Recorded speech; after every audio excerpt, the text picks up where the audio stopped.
సీతమ్మ చిన్నప్పుడే శివధనుస్సును ఎత్తిందని మీకు తెలుసా?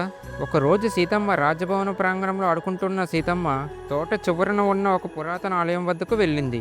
ఆ ఆలయం తలుపులు చాలా పెద్దవిగా ఉన్నాయి. తలుపులు తెరిచి చూసిన సీతమ్మ లోపల చూస్తే అంతా చీకటిగా కనిపించింది. సీతమ్మకు కొంచెం భయం వేసినా లోపల ఏముందో తెలుసుకోవాలనే ఆసక్తితో లోపల ప్రకాశిస్తూ ఒక మహాధనుస్సు కనిపించింది. అది సాధారణ విల్లు కాదు, ఆ మహాశివుడి దివ్య ఆయుధం. ఆశ్చర్యంతో సీతమ్మ ఆ విల్లు దగ్గరకు వెళ్లి దీన్ని ఇక్కడ ఎందుకు ఉంచారని అనుకుంది. అప్పుడు సీతమ్మ తన చిన్ని చేతులతో శివధనుస్సును పట్టుకుని ఎంతో సులభంగా పైకి ఎత్తింది. సీతమ్మ ఆ విల్లు ఎత్తగానే పెద్ద శబ్దం వచ్చి నేలంతా కంపించింది. ఆ శబ్దం విన్న జనక మహారాజు వెంటనే అక్కడికి పరిగెత్తుకుంటూ వచ్చి చూశాడు. ఎంతో మంది బలవంతులు కదపలేని ఆ శివధనుస్సును తన కూతురు ఎత్తడం చూసి ఆశ్చర్యపోయాడు. నా కూతురు సాధారణ అమ్మాయి కాదని అనుకున్నాడు. అప్పుడు సీతమ్మ నవ్వుతూ, నాన్నగారు, నేను ఈ విల్లు పట్టుకున్నాను, నేను ఏదైనా తప్పు చేశానా అని అమాయకంగా అడిగింది. ఆ మాటలు విన్న జనక మహారాజు ఆనందంతో మురిసిపోయాడు.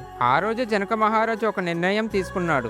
ఈ శివధనుస్సును ఎవరైతే ఎత్తగలుగుతారో వారికి నా సీతను ఇచ్చి పెళ్లి చేస్తానని నిర్ణయించుకున్నాడు. ఈ వీడియో చూసిన ప్రతి ఒక్కరూ జై సీతారామ అని కామెంట్ చేయండి. అలాగే లైక్ అండ్ సబ్స్క్రైబ్ చేసుకోండి.